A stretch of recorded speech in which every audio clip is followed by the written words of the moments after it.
ओम नमो भगवते वासुदेवाय। ओम नमो भगवते वासुदेवाय।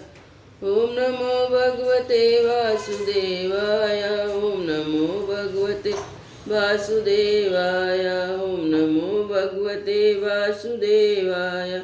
नारायणं नमस्कृत्य नरं चैव नरोत्तमं देवी सरस्वती व्यासं ततो जयमुदीरयेत्। नष्टप्रायेषु अभद्रेषु नित्यं भगवत्सेव्या भगवती उत्तमश्लोके भक्ति भवति नैष्टिकी।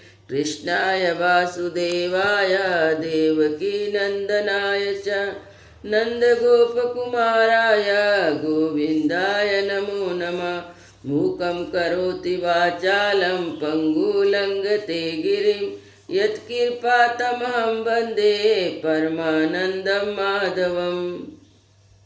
श्रीमद् भागवत महापुराण चतुर्स्कंद अध्याय 9। ध्रुव का वर पाकर घर लौटना। मैत्रेय जी कहते हैं, विदुर जी, भगवान के इस प्रकार आश्वासन देने से देवताओं का भय जाता रहा और वे उन्हें प्रणाम करके स्वर्गलोक को चले गए।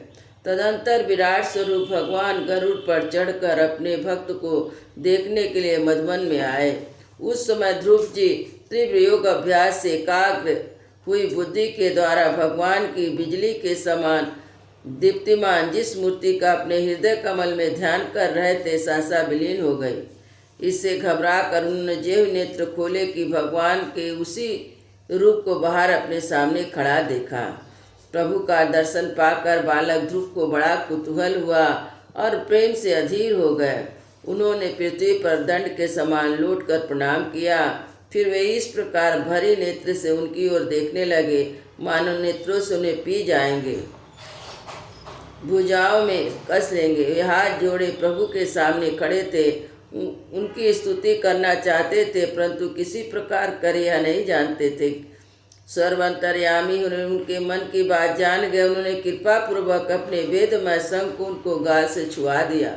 ध्रुव जी भविष्य में अविचल पद प्राप्त करने वाले थे। इस समय शंख का स्पर्श होते उन्हें वेदमय दिव्य वाणी प्राप्त हो गई। जीव तथा ब्रह्म के स्वरूप का भी निश्चय हो गया।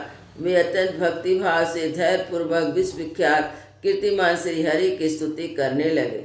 ध्रुव जी ने कहा, प्रभु आप सर्वशक्तिमान हैं। आप मेरे ही अंतकरण में प्रवेश कर अपने तेज से मेरी सोई हुई वाणी को सजीव करते हैं। हाथ, पैर, कान, त्वचा आदि अन्य इंद्रियां और प्राणों को भी चेतना देते हैं। मैं आप अंतर्यामी भगवान को प्रणाम करता हूँ। भगवान आप एक ही हैं, परंतु अपनी अनंत गुणमयी माया शक्ति से महत आदि संपूर्ण प्रपंच को रचकर अंतर्यामी रूप से उसमें प्रवेश कर जाते हैं। फिर इसके इंद्रियां असत गुणों में उनके अधिष्ठाती देवताओं के रूप में स्थित होकर अनेक रूप भासते हैं। ठीक वैसे ही जैसे तरह तरह की लकड़ियाँ प्रकट हुई आग अपनी उपाधि के अनुसार भिन्न भिन्न रूपों में भासती है। नाथ, आपकी सृष्टि के आरंभ में ब्रह्मा जी ने भी आग की शरण लेकर आपके दिव्य ज्ञान के प्रभाव से इस जगत को सोकर उठे हुए पुरुष के समान देखा था। दिन बंद उन्हीं आपके चरण तल का मुक्त पुरुष भी आश्रय लेते हैं। कोई कृतज्ञ पुरुष उन्हें कैसे भूल सकता है। प्रभु, इन सौतुल शरीर के द्वारा भोगा जाने वाला इंद्रिय और विषयों के संसर्ग से उत्पन्न सुख तो मनुष्यों को नरक में भी मिल सकता है। जो लोग विषय सुख के लिए ललायित रहते हैं और जो जन्म मरण के बंधन से छुड़ा देने वाले कल्प तरु स्वरूप आपकी उपासना भगवत प्राप्ति के सिवा किसी अन्य उद्देश्य से करते, उनकी बुद्धि अवश्य आपकी माया के द्वारा ठगी गई है। नाथ, आपके चरण कमलों का ध्यान करने से और आपके भक्तों का चरित्र सुनने से प्राणियों को जो आनंद प्राप्त होता है वो निज आनंद स्वरूप ब्रह्म में भी नहीं मिल सकता। फिर जिन्हें काल की तलवार काटे डालती है, उन स्वर्गीय विमानों से गिरने वाले पुरुष को तो सुख मिल ही कैसे सकता है। अनंत परमात्मा, मुझे तो आप उन विशुद्ध हृदय महात्मा भक्तों का संग दीजिए जिनका आप में अविच्छिन्न भक्ति भाव हो। आपके संग में मैं आपके गुणों और लीलाओं की कथा सुधा को पीकर उन्मत्त हो जाऊं। सहज इस अनेक प्रकार के दुखों से पूर्ण भयंकर संसार सागर के उस पार पहुंच जाऊं। कमलनाथ प्रभु, जिनका चित्त आपके चरण कमल की सुगंध में लुभाया हुआ है, उन महानुभावों को लोग संग करते हैं तो अपने इस अत्यंत प्रिय शरीर उसके संबंधी पुत्र मित्र गृह और स्त्री आदि की शुद्ध भी नहीं करते। अजन्मा परमेश्वर, मैं तो पशु वृक्ष पर्वत पक्षी सर्प आदि रेंगने वाले जंतु देवता दैत्य मनुष्य आदि से परिपूर्ण तथा महादिक अनेक कारणों से संपादित आपके इस सदा सदात्मक स्थूल विश्व रूप को ही जानता हूँ। इससे परे जो आपका परम स्वरूप है, जिसमें वाणी की गति नहीं या उसका मुझे पता नहीं है। भगवान कल्पकांत होने पर योग निद्रा स्थिति में जो परम पुरुष संपूर्ण विश्व को अपने उदर में लीन करके शेष जी के साथ उन्हीं की गोद में शयन करते हैं, जिनकी नाभि से समुद्र प्रकट हुए स्वर्गलोक में सुवर्ण वाली कमल से परम तेज में ब्रह्मा जी की उत्पत्ति हुई, वे भगवान आप ही हैं और मैं आपको प्रणाम करता हूँ।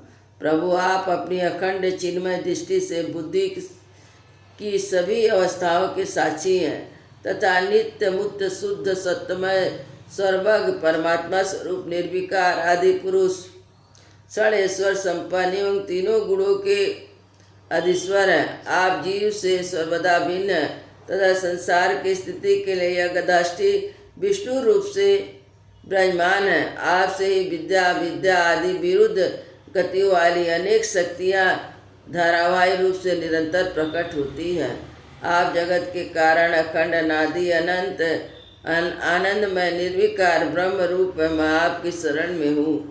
भगवान, आप परमानंद मूर्ति हैं। जो लोग ऐसा समझकर निष्काम भाव से आपका निरंतर भजन करते हैं, उनके लिए राज आदि भोगों की अपेक्षा आपके चरण कमलों की प्राप्ति ही भजन का सच्चा फल है। स्वामी, यदि बात ऐसी ही है तो भी गौ जैसे अपने तुरंत के जन्मे हुए बछड़े को दूध पिलाती है और व्याध आदि से बचाती है, उसी प्रकार आप भी भक्तों पर कृपा करने के लिए निरंतर विकल रहने के कारण हम जैसे सकाम जीवों को भी कामना पूर्ण करके उनकी संसार भय से रक्षा करते हैं। मैत्रेय जी कहते हैं, विदुर जी जब शुभ संकल्प वाले मतिमान ध्रुव जी ने इस प्रकार प्रभु की स्तुति की, तब भक्त वत्सल भगवान उनकी प्रशंसा करते हुए कहने लगे। श्री भगवान ने कहा, उत्तम व्रत का पालन करने वाले राजकुमार, मैं तेरे हृदय का संकल्प जानता हूँ। यदि उस पद का प्राप्त होना बहुत कठिन है तो भी मैं तुझे वह देता हुआ तेरे कल्याण हो। भद्र, जिस तेजोमय अविनाशी लोक को आज तक किसी ने प्राप्त नहीं किया, जिसके चारों ओर ग्रह नक्षत्र तारागण ज्योतिष चक्र उसी प्रकार चक्कर काटता रहता है, जिस प्रकार मेढी के चारों ओर दवारी के बैल घूमते रहते हैं। अवंतर कल्प प्रयांत रहने वाले अन्य लोकों का नाश हो जाने पर जो स्थिर रहता है, तारागण के सहित धर्म अग्नि कश्यप शुक्र आदि नक्षत्र एवं सप्त ऋषिगण जिनकी प्रदक्षिणा किया करते हैं, वह ध्रुव लोग मैं तुझे देता हूँ। यहाँ भी जब तेरे पिता तुझे राज सिंहासन देकर वन को चले जाएंगे, तब तू 36,000 वर्ष तक धर्मपूर्वक पृथ्वी पर पालन करेगा। तेरी इंद्रियों की गति ज्यों की त्यों बनी रहेगी। आगे चलकर किसी समय तेरा भाई उत्तम शिकार खेलता हुआ मारा जाएगा, तब उनकी माता सुरुचि पुत्र प्रेम में पागल होकर वन में खोजती दावानल में प्रवेश कर जाएगी। यह मेरी प्रिया मूर्ति है। तू अनेकों बड़ी बड़ी दक्षिणा वाले यज्ञों द्वारा मेरा आयोजन करेगा। यहाँ उत्तम उत्तम भोग कर अंत में मेरा ही स्मरण करेगा। इससे तू अंत में संपूर्ण लोगों के वंदनीय और सप्तऋषियों से ऊपर मेरे निज धाम को जाएगा, जहाँ पहुँच जाने पर फिर संसार में लौटकर नहीं आना पड़ता है। मैत्रेय जी कहते हैं, बालक ध्रुव इस प्रकार पूजित हो उसे अपना पद प्रदान कर भगवान गरुड़ ध्वज इसके देखते देखते अपने लोक को चले गए। प्रभु की चरण सेवा से संकलित वस्तु प्राप्त हो जाने के कारण यद्यपि ध्रुव जी का संकल्प तो निवृत्त हो गया, किंतु उनका चित्त विशेष प्रसन्न नहीं हुआ। फिर वे अपने नगर को लौट गए। विदुर जी ने कहा, ब्राह्मण, मायापति से हरि का परम पद तो अत्यंत दुर्लभ है, मिलता भी उनके चरण कमलों की उपासना से ही। ध्रुव जी सरासर पूर्ण विवेक रखते थे, फिर एक ही जन्म में उस परम पद को पा लेने पर उन्होंने अपने को अकृतार्थ क्यों समझा। मैत्रेय जी ने कहा, ध्रुव जी का हृदय अपनी सौतेली माता के वाग्वाणों से बीत गया था तथा वर मांगने के समय भी उन्हें उनका स्मरण बना हुआ था। इसी से उन्होंने मुक्तिदाता श्रीहरि से मुक्ति नहीं मांगी। अब जब भगवत दर्शन सेवा मनिल दूर हो गया तो उन्हें अपनी इस भूल के लिए पश्चाताप हुआ। ध्रुव जी मन ही मन कहने लगे, हो सनकादिक नैष्ठिक ब्रह्मचारी सिद्ध भी जिन्हें समाधि द्वारा अनेक जन्मों में प्राप्त कर पाते, उन भगवत चरणों की छाया को मैंने 6 महीने में ही पा लिया, किंतु चित्त में दूसरी वासना रहने के कारण मैं फिर उनसे दूर हो गया। आओ अब मुझे मंद भाग की मूर्खता तो देखो, मैंने संसार पास को काटने वाले प्रभु के पाद पद्म में पहुंचकर भी उनसे नाशवान वस्तु की याचना की। देवताओं को स्वर्ग भोग के पश्चात फिर नीचे गिरना होता है, इसलिए मेरी भगवत प्राप्ति रूप उच्च स्थिति को सहन नहीं कर सके, अतः उन्होंने मेरी बुद्धि को नष्ट कर दिया। तभी तो मुझे दुष्टों ने नारद जी के यथार्थ बात भी स्वीकार नहीं की। अपनी संसार के आत्मा के सिवा दूसरा कोई भी नहीं है, तथापि सोया मनुष्य जैसे स्वप्न में अपने ही कल्पना किए हुए अभ्याग आदि से डरता है, उसी प्रकार मैंने भी भगवान की माया से मोहित होकर भाई को ही शत्रु मान लिया। व्यर्थ ही देश रूप हार्दिक रोग से जलने लगा। जिन्हें प्रसन्न करना अत्यंत कठिन है, उन्हीं विषात्मा श्रीहरि की तपस्या द्वारा प्रसन्न करके मैंने जो कुछ मांगा वह सब व्यर्थ है। ठीक उसी तरह जैसे गताई पुरुष के लिए चिकित्सा व्यर्थ होती है। हो मैं बड़ा भागी हूँ, संसार बंधन का नाश करने वाले प्रभु से मैंने संसार ही मांगा। मैं बड़ा ही पुण्यहीन हूँ। जिस प्रकार कोई कंगला किसी चक्रवर्ती सम्राट को प्रसन्न करके उसे तुझ सहित चावल की कनी मांगे, उसी प्रकार मैंने भी आत्मानंद प्रदान करने वाले श्रीहरि से मूर्खतावश व्यर्थ का अभिमान बढ़ाने वाला उच्च पद आदि ही मांगे हैं। श्री मैत्रेय जी कहते हैं, तात तुम्हारी तरह के लोग जो मुकुंद पदारविंद मकरंद के ही मधुर कर हैं, जो निरंतर प्रभु की चरण रज का ही सेवन करते हैं, जिनका मन अपने आप आई हुई सभी परिस्थितियों में संतुष्ट रहता है, वे भगवान से उनकी सेवा के सिवाय अपने लिए और कुछ भी पदार्थ नहीं मांगते। इस प्रकार जब राजा उत्तानपाद ने सुना कि उनका पुत्र ध्रुव घर लौट आ रहा है, तब उन्हें इस बात पर वैसे विश्वास नहीं हुआ जैसे कोई किसी के यमलोक से लौटने की बात पर विश्वास ना करे। उन्होंने यह सोचा, मुझे अभागे का ऐसा भाग कहाँ, परंतु फिर उन्होंने देवर्षि नारद की बात याद आई, इससे उनका इस बात पर विश्वास हुआ और आनंद वेग से अधीर हो उठे। उन्होंने अत्यंत प्रसन्न होकर समाचार लाने वाले को बहुमूल्य हार दिया। राजा उत्तानपाद ने पुत्र का मुख देखने के लिए उत्सुक होकर बहुत से ब्राह्मण कुल के बड़े बूढ़े मंत्री बंधुजनों साथ लेकर एक बढ़िया घोड़े वाले सुवर्ण जड़ित रथ पर सवार होकर झटपट नगर के बाहर आए। उनके आगे आगे बेध्वनि होती जाती, शंख दुदुम्बी और बंसी आदि अनेकों मांगलिक बाजे बजते जाते। उनकी दोनों रानियां सुनीति सुरुचि वे सुवर्ण में आभूषणों से विभूषित हो राजकुमार उत्तम के साथ पालकियों पर चढ़कर चल रहे थे। ध्रुव जी के उपवन के पास आ पहुंचे। उन्हें देखते ही महाराज उत्तानपाद तुरंत रथ से उतर पड़े। पुत्र को देखने के लिए बहुत दिनों से उत्कंठित हो रहे थे। उन्होंने झटपट आगे बढ़कर प्रेमातुर हो लंबी सांसें लेते हुए ध्रुव को भुजाओं से भर लिया। अब वे पहले के ध्रुव नहीं थे। प्रभु के परम पुनीत पाद स्पर्शों का स्पर्श होने से उनके समस्त पाप बंधन कट गए थे। राजा उत्तानपाद की एक बहुत बड़ी कामना पूर्ण हो गई। उन्होंने बार बार पुत्र का सिर सूंघा। आनंद और प्रेम के कारण निकलने वाले ठंडे ठंडे आंसुओं से नहला दिया। तदंतर सज्जनों में अगर ध्रुव जी ने पिता के चरणों में प्रणाम किया। उनसे आशीर्वाद पाकर कुशल प्रश्न आदि से सम्मानित हो दोनों माताओं को प्रणाम किया। छोटी माता सुरुचि ने अपने चरणों पर झुके हुए बालक ध्रुव को उठाकर हृदय से लगा लिया। अश्रु गदगद वाणी से चिरंजीव रहो ऐसा आशीर्वाद दिया। जिस प्रकार जल स्वयं नीचे की ओर बहने लगता है, उसी प्रकार मैत्री आदि गुणों के कारण जिस पर श्री भगवान प्रसन्न हो जाते हैं, उसके आगे सभी जीव झुक जाते हैं। इस उत्तम और ध्रुव दोनों ही प्रेम से विहल होकर मिले। एक दूसरे के अंग स्पर्श पाकर उन दोनों के शरीर में रोमांच हो गया। नेत्रों में बार बार आंसुओं की धारा बहने लगी। ध्रुव की माता सुनीति अपने प्राणों से भी प्यारे पुत्र को गले लगाकर सारा संताप भूल गए। उसके सुकुमार अंगों के स्पर्श उन्हें बड़ा ही आनंद प्राप्त हुआ। वीरवर विदुर जी वीर माता सुनीति के स्तन उनके नेत्रों से झरते हुए मंगल में आनंद अश्रुओं से भीग गए और उन्हें बार बार दूध बहने लगा। उस समय पूर्ववासी लोग उनकी प्रशंसा करते हुए कहने लगे, महारानी जी, आपका लाल बहुत दिनों से खोया हुआ था, सौभाग्यवश वह लौट आया। यह सब आपका दुख दूर करने वाला है, बहुत दिनों तक भूमंडल की रक्षा करेगा। आपने अवश्य शरणागत भय भंजन श्रीहरि की उपासना की है, जिसका निरंतर ध्यान करने वाले धीर पुरुष परम दुर्जय मृत्यु को भी जीत लेते हैं।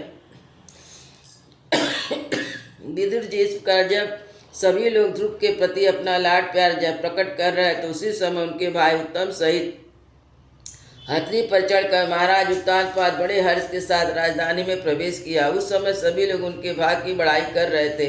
नगर में जहाँ तहाँ मकर के आकार के सुंदर दरवाजे बनाए गए थे तथा फूल फलों के गुच्छों सहित केले के खंभे और सुपारी के पौधे सजाए गए थे। द्वार द्वार पर दीपक के सहित जल के कलश रखे हुए थे, जो आम के पत्तों, वस्त्रों, पुष्पमाला और मोती की लड़ियों से सुसज्जित थे। जिन्हें अनेक परकोटे, फाटकों और महलों से नगर सुरक्षित थे, उन सब में स्वर्ण की सामग्री से सजाया गया था। उनके कंगूरे विमान के शिखरों से समान चमक रहे थे। नगर के चौक, गलियां, अटारियां, सड़कों को झाड़ बुहार कर उन पर चंदन छिड़काव किया गया था और जहाँ तक खीर, चावल, पुष्प, फल, जौ, अन्य मांगलिक उपहार सामग्री सजी रखी थी।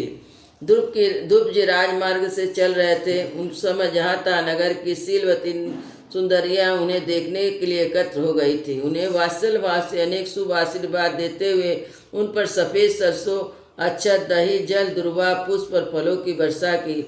इस प्रकार उनके मनोहर गीत सुनते हुए ध्रुव जी अपने पिता के महल में प्रवेश किए। यह श्रेष्ठ भवन महामूल मणियों की लड़ियों से सुसज्जित था। उसमें अपने पिताजी के लाड प्यार का सुख भोगते हुए उसी प्रकार आनंद पूर्वक रहने लगे जैसे स्वर्ग में देवता लोग रहते हैं। वहाँ दूध के फेन के समान सफ़ेद और कोमल सैया, हाथी दांत के पलंग, सुनहरी कामदार पर्दे, बहुमिल आसन बहुत से सोने का सामान था। उनकी स्फटिक और मरकत मणि की दीवारों में रत्नों की बनी स्त्री मूर्तियों पर रखते हुए मणि में दीपक जगमगा रहे थे। उस महल के चारों ओर अनेक जाति के दिव्य वृक्षों से सुशोभित उद्यान थे, जिनमें नर और मादा पक्षियों का कलरव, मतवाले भौरों का गुंजार होता रहता था। उन बीच में वैदुरमणि पुखराज की शीर्षों सुभूषित बावलियाँ थी, जिनमें लाल, नीले और सफ़ेद रंग के कमल खिले थे। हंस, चकवा, सारस आदि पक्षी क्रीड़ा करते रहते थे। राजश्री उत्तानपाद ने अपने पुत्र के प्रति अद्भुत प्रभाव की बात देवर्षि नारद से पहले ही सुन रखी थी। अब उसे प्रत्यक्ष जैसा देखकर उन्हें बड़ा आश्चर्य हुआ। फिर यह देखकर कि आप ध्रुव तरुण अवस्था को प्राप्त हो गए, आत्मबर उन्हें आदर की दृष्टि से देखते हैं। प्रजा का भी उन पर अनुराग है। उन्होंने निखिल भुवन के राज पर अभिषेक कर दिया और आप वृद्धावस्था आई जानकर आत्मस्वरूप का चिंतन करते हुए संसार